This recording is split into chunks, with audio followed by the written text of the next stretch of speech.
the today's lecture, we are going to discuss packetization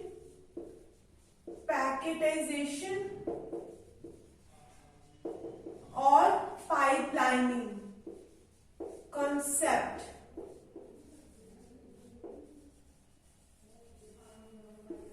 Till now we have discussed circuit switching and packet switching in network layer. Now we are going to discuss pipelining concept in network layer. So what actually is the concept of pipelining? The concept of pipelining is basically based on the parallel processing. We have many things and we want to operate all those things parallelly so that we can execute everything very faster. So that is the basic idea of pipelining. So now let's suppose this is a sender, this is sender, this is sender and this is receiver. Switches and routers are almost same, but there is little bit difference between switches and router. We will be discussing the switches and routers in the later videos. So this is our switch 1. This is our switch 2.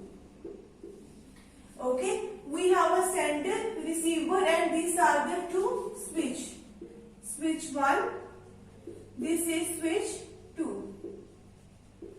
So what we are going to do, we are going to take one example in which we will be looking the efficiency.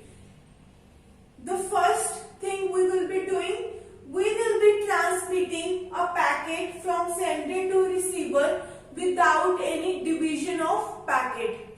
We are not breaking our packet into smaller packets. The bigger packet we are sending from sender to receiver. Then we find the time it is going to take to send a big packet from sender to receiver. In the second option, what we will be trying? We will be dividing our packet, bigger packet, into smaller packets, and we will send all those packets to the receiver. Then we will be determining the time. If after division of a larger packet into smaller packets, how much time it is going to take between sender and receiver. Okay, so that are the two things we are going to do in this packetization or pipelining. So let's suppose length of the packet is 1000 bits. In original the length of the packet is actually very big, but just for the sake of example I am taking here bits. And the header length, IPv4 header length is, let's suppose, 100 bits. Okay, so this is the length, this is the header length, 100 bits. And what is going to be the bandwidth? Bandwidth is actually 10 bits per second. This is actually our bandwidth. On a channel, on a link, in a 1 second we can transmit 10 bits. Okay. So what is going to be the transmission time? Transmission time is always length of the packet divided by bandwidth, L by B. Okay, so I already told you we will be discussing two scenarios in this example. So the first scenario is we are not dividing a packet into small packets. What we are doing, we are sending big packet. Sending big packets to the destination. The 1000 bits all are sending to the receiver. In reality, bandwidth is not actually 10 bps. It is around 2 Mbps in the real life. But just for the sake of understanding, I am assuming this. Okay, these parameters like bits, I am assuming bits. In actually, data is transferred in the form of MB Okay, we send KB or MB size of data. I am just, for the simplicity of the example, I am taking very simple parameters. Okay, I am taking very simple units. So, firstly what we are doing, we have a 1000 bits. And what is the header length? I already told you when we are sending any packet, we have a IPv4 header, we add it with the message. Whenever we send message, we add IPv4 header into it. Why do we use IPv4 header? Then if you don't include IPv4 header in message, then what does it mean? You don't know where you have to go. There are many routers, many devices present in the network. Which device do you want to go? Okay, where you want to go, how you will be knowing what is your destination machine, what is the direction you have to go. So all these things, all this information is present in the IPv4 header. So you can't send your message without the help of IPv4 header. So what I am doing, this is my 1000 bits, 1000 plus. Definitely we are going to add 100 bits with the 1000 bits of message. So 100, the total length of your message is how much? 1100. So this is actually the total length of your message. Okay, and what is the transmission time? Sender is going to transmit this message on the channel. Sender is going to transmit this message on the channel.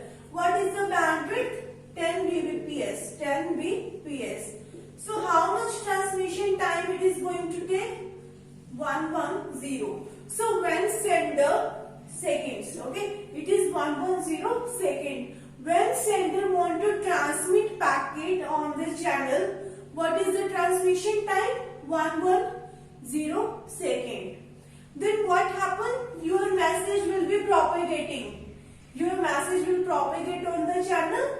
That message will reach to the switch 1.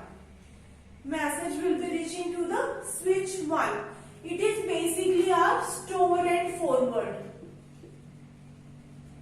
Store and forward. What it will do, it is going to take the message from the channel, store in its software. Switch is also kind of a software. It has some set of instructions filled within it. So it is going to process your message. It has to decode the message, the IPv4 headers, all the information. So it is going to store your message. Then it is going to processing some of your information. Then it is again going to transmit the message onto the channel. Okay. So 110 plus 110. This 110 second sender is going to take to transmit your packet on this channel, and this 110 second is taken by the switch 1 to transmit your packet on the channel. Then this switch will fetch your message from the channel, do some processing, then it will again forward your message on the channel, or it is going to transmit your message on the channel. Plus 110. Then it is going to be received by the receiver. So how much total transmission time? We are taking 330 seconds. In this case, we have not divided our packet into smaller packets. So what is the total time we are going to take? 330 seconds in this case. Okay, to send your message from sender to the receiver. We don't include propagation time. We are just considering only the transmission time to send your packet from sender to the receiver. The propagation time we are considering in this case is actually 0. Okay, so this is the first scenario. Without division of your packet, you are just sending the entire to the receiver. And how much total transmission time it is going to take? 330 seconds. Okay, so now let's discuss the second scenario.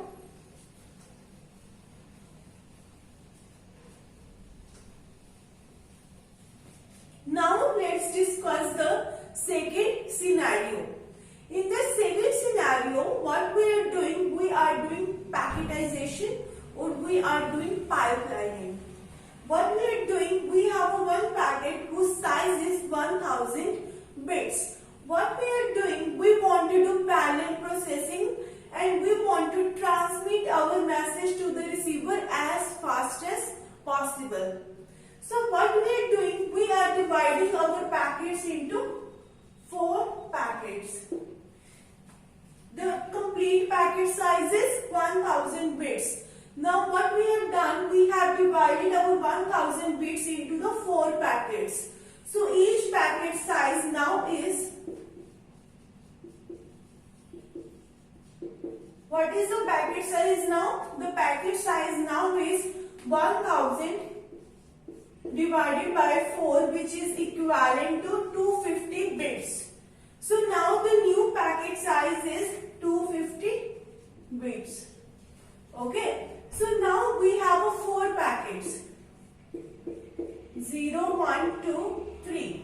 So these are the 4 packets which we want to transmit from the sender to the receiver, and each packet size is 250 bits. Now we have divided our larger packet into small packets. Now what we will be doing, we will be transmitting the packet 0 firstly. We will be transmitting our packet 0 firstly. So this 0 number packet we are transmitting on the channel. Sender is transmitting packet number 0 on the channel. Okay. So how much? And we are assuming that with each packet we are sending IPv4 header. With each packet we are embedding IPv4 header. So what is the total length of the packet? Plus 100. Because the header length is 100 bits. With each 250 bits we are sending only 100 bits.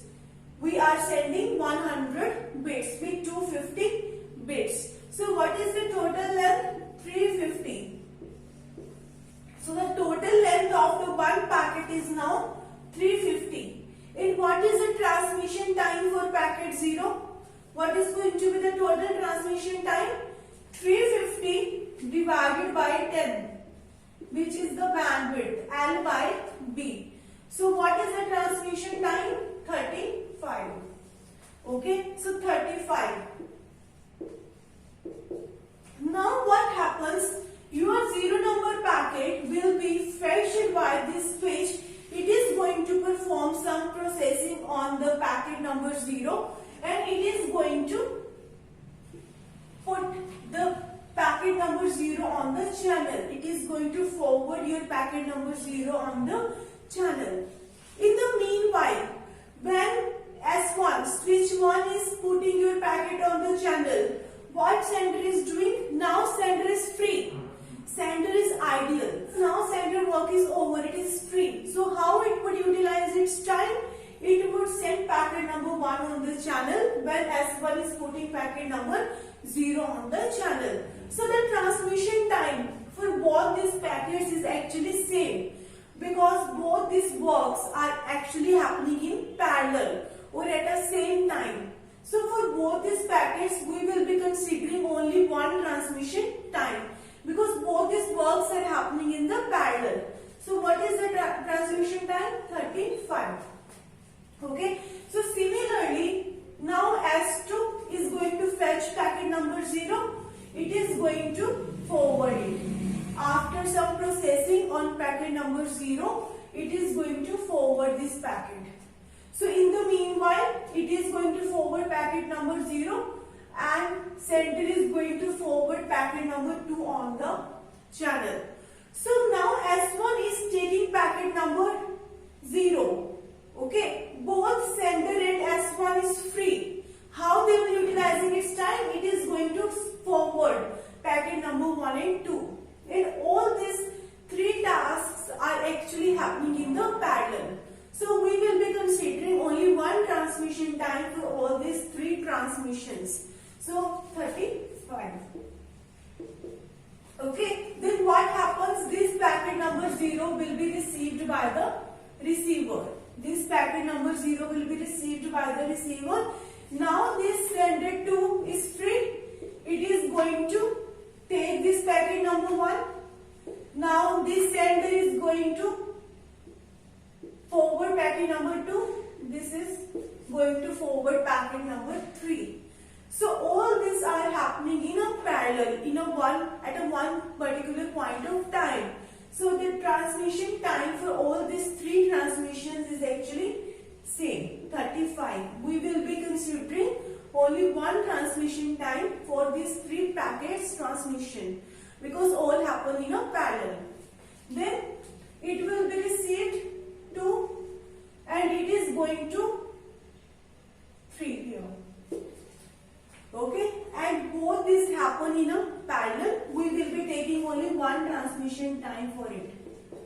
Okay, then packet number 2 would be received by the receiver.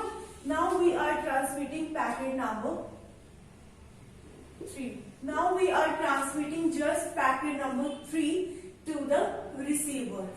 So 35. If you sum 6, we have 635. So it is actually 210 second. So if you compare it with the last scenario, in the last scenario where we were just sending the complete message to the receiver without any division, what was the total transmission time we had? 330 seconds. Now if you look at, we have divided our packet into 4 packets. Now the transmission time is actually 210 seconds. Okay, so now we have improved a lot. We are delivering our packets very faster. If you are dividing your packets into smaller packets and you are using pipelining concept. Okay, so if you want to summarize it, even if in the exam you have to do this kind of question very fast, how we can do? So what we can do?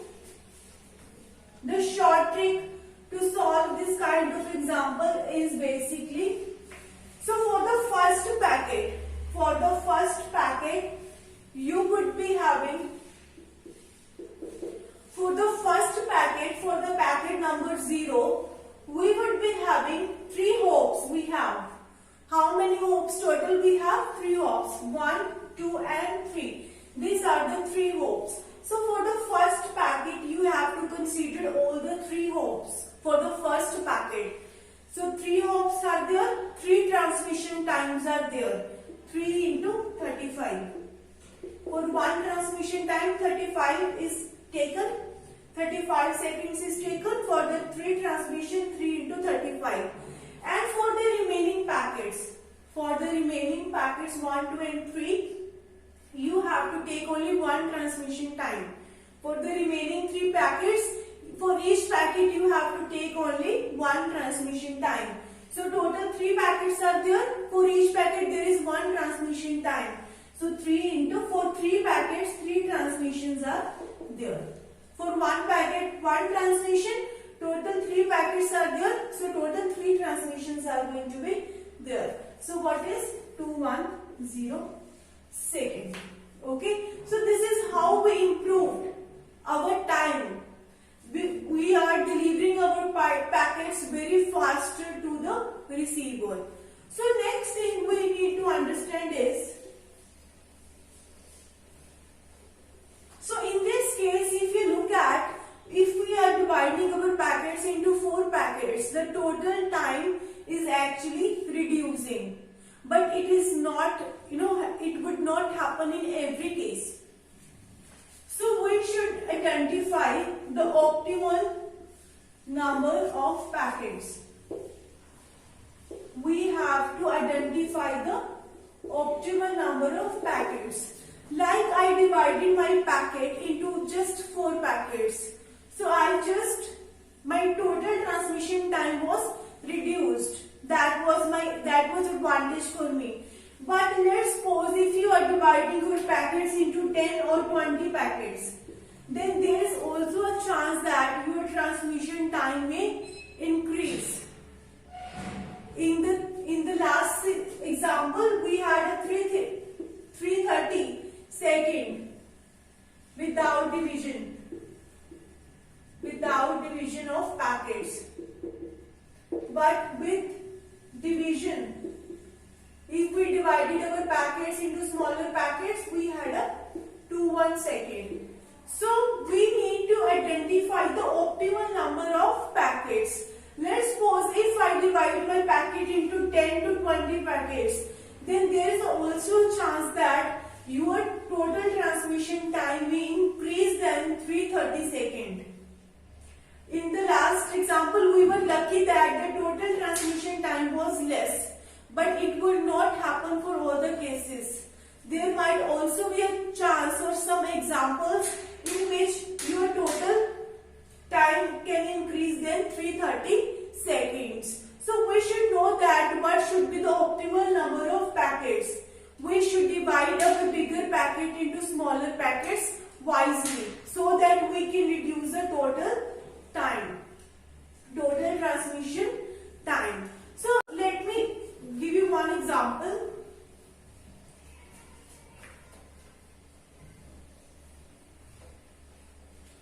Let's suppose we are working on a company projects or software projects. So for a software project, we have a development, we have a testing, and we have a maintenance. Okay, these are the three phases. Your project, if you want to work on a project, these are the three phases. Your project will go through all these phases for the better quality of your project. And for the development, we have a module 1, module 2. We have divided our bigger project, we have divided into small modules, 3 modules. Let's suppose we are assigning one module to one person, and one person can complete it in 3 days.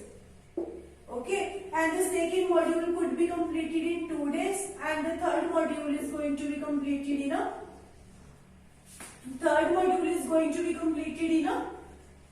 3 days.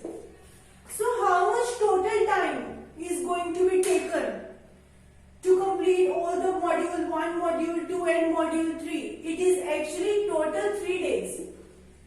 Because all these modules are implemented in a parallel mode. All the 3 different persons are working on 3 different modules. So all the modules will be completed in total 3 number of days. So this is actually your pipelining.